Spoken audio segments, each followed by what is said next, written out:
श्रील प्रभुपाद की श्री गौनिताय की श्रीमद्भागवतम सप्तम स्कंदम 9వ అధ్యాయం 17వ శ్లోకం यस्मात् प्रिया प्रिया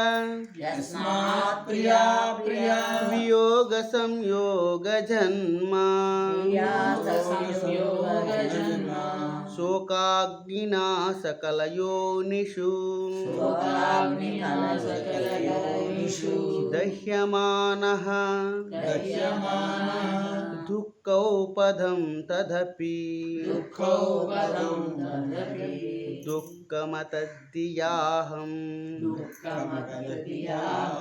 भूमन् भ्रमामि वद मे तव दास्य योगम् దేవదేవ మహానుభావ ప్రియములు అప్రియములు అయిన పరిస్థితుల సంయోగము వలన వాని నుండి వియోగము వలన జీవుడు శోకాగ్ని తప్తమైన చందమున స్వర్గ నరకాది లోకములో అతి దయనీయమగు స్థితుల్లో ఉండబడును. ఏమంటే ప్రియములు అప్రియములు, ప్రియము అంటే మనకి ఇష్టమైనవి, అప్రియం అంటే ఇష్టం లేనటువంటివి. పరిస్థితులు సంయోగం వలన వాని నుండి వియోగం వలన, సంయోగము వియోగం వలన ప్రియము అప్రియమైన వస్తున్నాయి. మనకి ఆనందము అయిష్టం లేకపోతే దుఃఖం ఉంటుంది. ఈ రెండింటి కారణం ఏమిటంటే సంయోగం, ఒకటి కలవడం వలన లేకపోతే ఒకటి దూరం అవడం వలన మనకి సుఖం వస్తూ ఉంటుంది, దుఃఖం వస్తూ ఉంటుంది.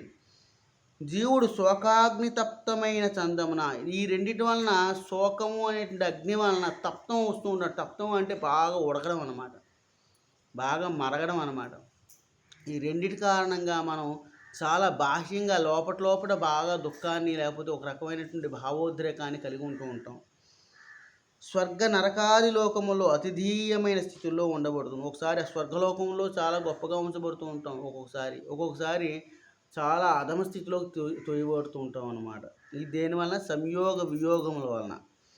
అట్టి దుఃఖమయ జీవితము నుండి బయటపడుటకు పలు ఉపాయములు ఉన్నను ఈ భౌతిక జగత్తునందు అవి మూల దుఃఖముల కన్నా అతి దుఃఖకరములై ఉన్నవి. కాబట్టి ఈ దుఃఖాల నుండి బయటపడడం కోసం కొన్ని ఉపాయాలు ఉన్నాయట. కానీ ఆ ఉపాయాలు ఎటువంటివి అంటే మూల దుఃఖం కంటే కూడా దుఃఖకరంగా ఇస్తూ ఉంటాయి. ఒక విధంగా చెప్పినట్టయితే క్యాన్సర్ వ్యాధి ఉంది. క్యాన్సర్ వ్యాధికి ఒక ఉపాయం ఉంది తగ్గించడానికి. ఏమిటది? కీమోథెరపీ, రేడియోథెరపీ ఏవో ఉన్నాయి.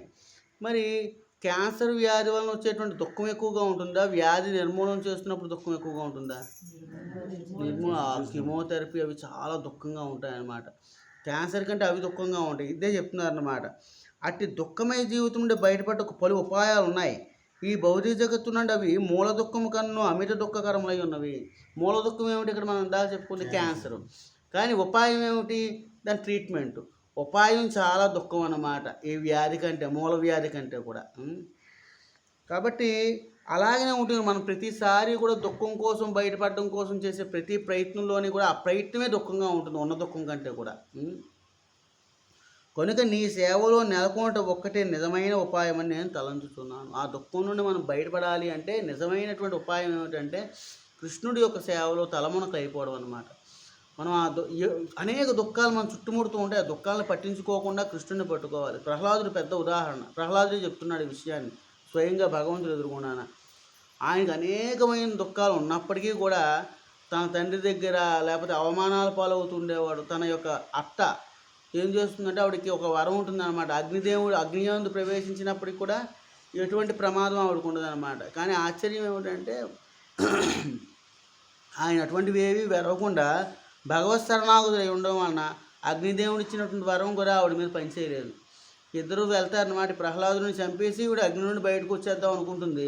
కానీ ప్రహ్లాదుడు బయటపడిపోతాడు, ఆవిడ మాత్రం అగ్నిలో దగ్ధమైపోతుంది అన్నమాట. అర్థమైందండి?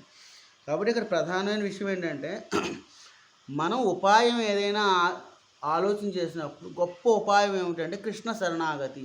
దానికంటే శ్రేష్టమైన ఉపాయం మరొకటి లేదు. కనుక నీ సేవలో నెలకొంట ఒక్కటే నిజమైన ఉపాయం నేను తలంచుతున్నాను. దయచేసి అట్టి సేవను నాకు ఉపదేశం చేయము. అటువంటి సేవ ఎలా చేయాలి అనేటువంటి విషయాన్ని దయచేసి ఉపదేశించు అని భగవానుడిని ప్రహ్లాదుడు అర్థిస్తున్నాడు. ప్రధానంగా మనకి ఆచార్యుడు, గురువు ఎవరు అంటే భగవంతుడే.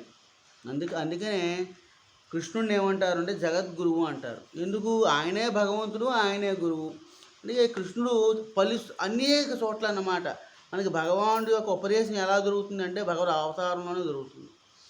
కృష్ణావతారంలో ఉపదేశం చేశాడు, రామావతారంలో ఉపదేశం చేశాడు, చైతన్య మహాప్రభు రూపంలో ఉపదేశం చేశాడు. ఇవన్నీ ఎందుకు ఆయన ఉపదేశాలన్నీ ఏమిటి అంటే ఈ జీవుణ్ణి చాలా ఆనందమయ స్థితిలో ఉంచడం కోసం.